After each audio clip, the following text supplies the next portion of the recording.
histoire qui remonte très loin. Il faut la suivre depuis le Quattrocento.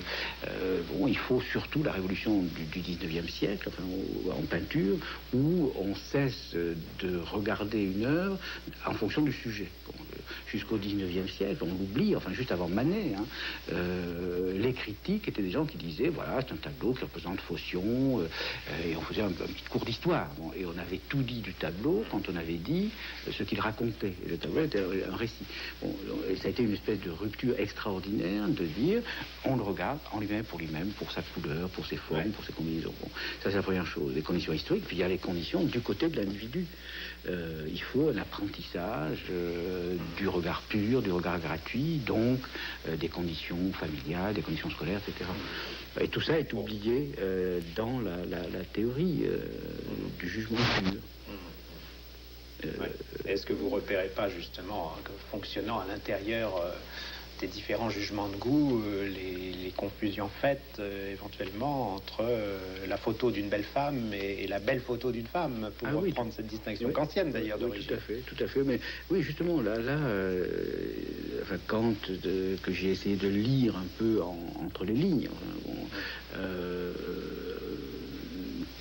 porte, enfin, comment dire, et charrie des jugements sociaux constamment. Les goûts des palais et des sens, il y a une espèce de goût inférieur et un goût supérieur, un goût pur. Il y a justement une manière impure de regarder un nu féminin, bon, et une manière légitime, enfin, qui ne s'intéresse que à la forme, etc. Bon, cette distinction, évidemment, est associée à certaines conditions d'existence. C'est évident que c'est au fond, moi je dis ça un peu pour taquiner mes collègues philosophes dont je suis, j'ai fait des cours aussi sur la critique du jugement, c'est une philosophie de professeur. Bon, et du coup, les professeurs de philosophie la trouvent universelle. Voilà. Parce que c'est leur vision... C'est un universalisme qui se produit dans des conditions très particulières. Très particulières.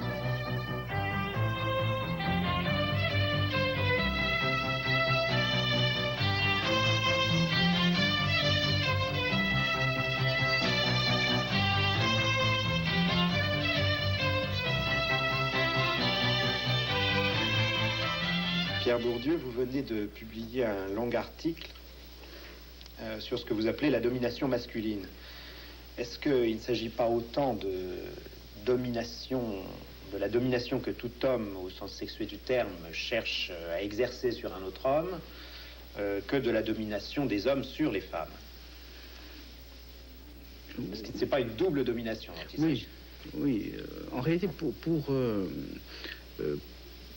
penser ce genre de problème à la fois presque trivial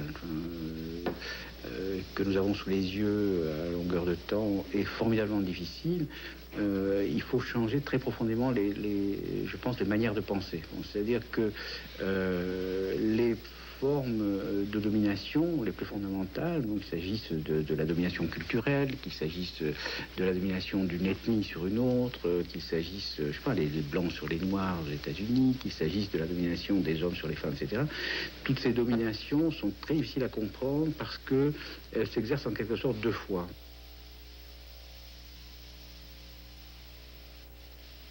Elle s'exerce à travers des contraintes objectives. Bon, par exemple, pour l'Afrique du Sud, jusqu'à une époque récente, et sans doute encore pour une grande part aujourd'hui, il y a des ségrégations, c'est-à-dire des interdits objectifs dans l'espace, des lieux séparés, des lieux sacrés dans lesquels certaines personnes n'ont pas le droit d'entrer, dont certaines personnes sont exclues, etc. Bon. Donc il y a des formes objectives. De même, encore aujourd'hui, il y a des professions où, sans que cela soit interdit, de fait, les femmes ne sont pas représentées, ne sont pas présentes, ou si elles sont présentes, c'est toujours dans des positions inférieures, dominées, etc. Bon. Alors, ça, c'est du côté objectif. Bon. Et puis, et c'est là ce qui est souvent oublié dans les analyses, je fais l'hypothèse que ces oppositions objectives, ces structures objectives, ces divisions objectives deviennent ce que j'appelle des principes de division. des principes de vision du monde. C'est-à-dire, par exemple, la plupart des sociétés archaïques, moi j'ai beaucoup travaillé sur la société kabyle, sont organisées de manière, j'allais dire, maniaque, obsessionnelle, selon l'opposition du masculin et du féminin. Par exemple, la maison, c'est vrai d'ailleurs encore dans nos sociétés, la maison est un sous-espace féminin à l'intérieur du monde masculin. Il y a l'opposition maison, place publique, ou aujourd'hui maison, café. Alors, la place publique étant masculine, dans le lieu du discours, de la parole masculine, de la politique, etc. La maison étant le lieu de l'intimité, de la psychologie, de l'intériorité, de la biologie, de la reproduction, de la nature. Bon, c'est culture-nature, c'est vraiment. Mais cette opposition-là, elle existe donc dans l'objectivité, mais elle existe aussi dans les structures mentales sous la forme de couples d'opposition, d'adjectifs. Il faudrait prendre des milliers d'exemples. Et l'accord entre ces oppositions objectives et les principes de division subjective fait que tout paraît aller de soi, et des choses qui devraient surprendre ne surprennent pas. Par exemple, un exemple très simple, tout à fait présent dans nos sociétés, la logique de la vocation. On dit ah oui, cette fille, elle n'aime pas les mathématiques, ou bien ah non, c'est une fille à Paris à Polytechnique. La logique de la vocation, qui est un des grands principes de l'élimination différentielle des garçons, des filles et des enfants de différentes origines, est un phénomène très mystérieux. Les éliminer s'éliminent. C'est-à-dire les filles, on ne les chasse pas de certaines disciplines.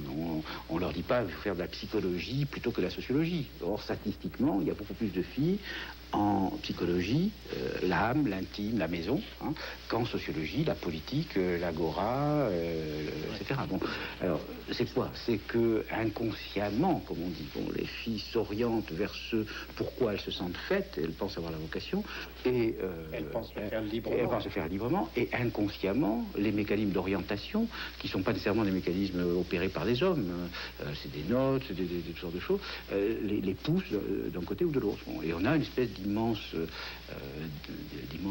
processus de triage qui s'appuie autant sur les structures subjectives que sur les structures objectives. Voilà. Et alors, ce principe, c'est ce que j'appelle l'habitus, c'est-à-dire c'est toujours difficile de donner en quelques mots une définition rigoureuse d'un concept complexe. Disons que c'est un système de catégories, de perception, de pensée, d'action et d'appréciation. C'est-à-dire, c'est ce qui fait que devant la même situation, deux personnes vont voir différemment, vont construire la réalité différemment. L'un aura une préférence, l'autre une autre. Ces habitus sont le produit de l'incorporation, on pourrait bien dire de la somatisation, pour employer un vocabulaire psychanalytique, de la somatisation de structures objectives. Il y a la différence objective entre garçons et filles. Autrefois, c'était à l'école, il y a l'école des filles, l'école des garçons, etc. Il y a la différence objective, et elle devient incorporée. Autrement dit, les filles, dans le cas particulier, collaborent, mais pas consciemment, évidemment, à travers leur corps, à travers le fait, par exemple, qu'elles sont du côté du cosmétique, du côté de la beauté, de l'élégance. Dans la division du travail, là, toutes les enquêtes le montrent, les femmes ont la charge de l'intérieur. Et c'est elles qui choisissent les décors, etc.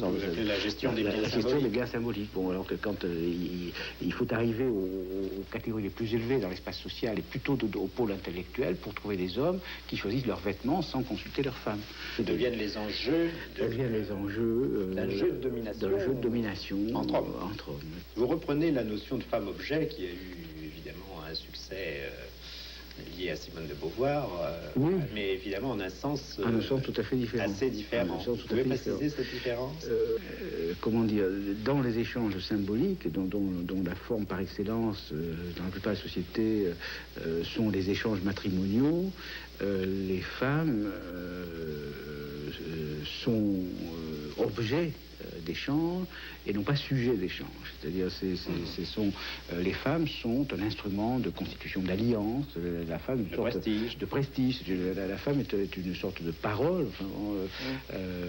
qui est entre les mains des hommes, le père, le frère, et puis ensuite le mari, encore aujourd'hui. Enfin, c'est un porteur, c'est un sémaphore. Enfin bon, elle porte des bijoux, etc. Elle porte la condition sociale de son mari.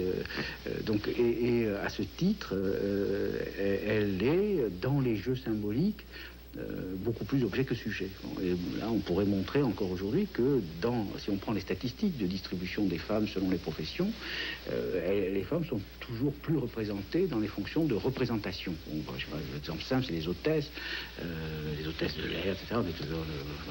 Les fonctions dans lesquelles il s'agit essentiellement de faire, mais de faire quelque chose qui vaut par la manière de le faire, par le vêtement que l'on a, que l'on met pour le faire, etc. Elles sont préposées aux signes de distinction. Voilà, exactement. Alors elles ont partie liée, effectivement, avec ces mécanismes de domination symbolique que j'ai décrits par ailleurs. Oui. Et c'est ce qui illustre assez bien ce concept de violence symbolique qui est très... La domination symbolique est une domination qui s'exerce avec la complicité de celui qui l'a subie. Mais le mot de complicité, il ne faut pas le prendre au sens sartrien, de mauvaise foi, je me mens à moi-même, je suis pas de sens moral. C'est, d'une certaine manière, mon corps qui collabore, en quelque sorte, avec les structures dont il est l'incorporation, dont il est le produit.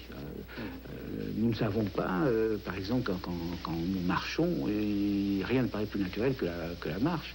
Or, c'était l'exemple célèbre de Marcel Mauss, qui a inventé la notion de technique du corps. Il a montré qu'après la guerre de 14, quand on a voulu faire défiler des soldats français avec une musique anglaise, des soldats anglais avec une musique française, ça ne marchait pas du tout. Parce qu'on s'est aperçu qu'il y avait des manières nationales de marcher. Autrement dit, que cette chose apparemment très naturelle était complètement socialisée. Et c'est vrai de l'essentiel, enfin, de nos structures, des structures mentales, des structures de perception, elles sont inscrites complètement dans les plis du corps, dans la manière de se tenir. Et c'est ça qui expliquerait aussi que les dominants sont également dominés par la structure de domination. Oui, alors là, on le voit bien dans le cas de la domination masculine. La phrase célèbre de Marx, qu'on cite comme ça sans trop y penser, les dominants sont dominés par leur domination, là, elle prend tout son sens. C'est-à-dire que les dominants ont aussi dans leur cerveau la dichotomie fondamentale. Et au nom de l'idée de la virilité, par exemple, de la virtus. Virtus, c'est voilà un bel exemple de présupposé tacite. Dans virtus, on n'entend pas vir. C'est une vertu est nécessairement masculine. Au nom de l'idée de la virtus, c'est-à-dire il faut être un homme, etc., on peut faire des tas de choses absurdes. Mourir pour la patrie, on peut se battre dans des guerres absurdes, on peut écraser le sexe dit faible, on peut faire toutes sortes de choses, et donc le dominé, pour être à la hauteur de l'idée qu'il a de lui-même, le dominant, pardon, le dominant, pour être à la hauteur de l'idée de lui-même que le monde social lui a inculqué, on peut être amené à s'imposer des sacrifices, jusqu'à y compris le sacrifice ultime de la vie, dans les sociétés archaïques, mais encore aujourd'hui. Oui, on a donc un bel exemple avec cette violence symbolique d'une violence sans violence, d'une certaine façon. Ah oui, ça c'est tout à fait... Là, il n'est pas question de chercher un responsable.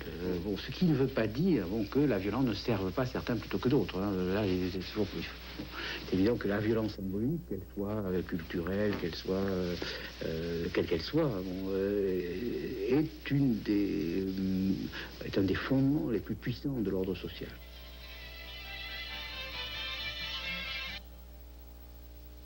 Tem uma frase do Vivaldo Coraci que é muito boa, que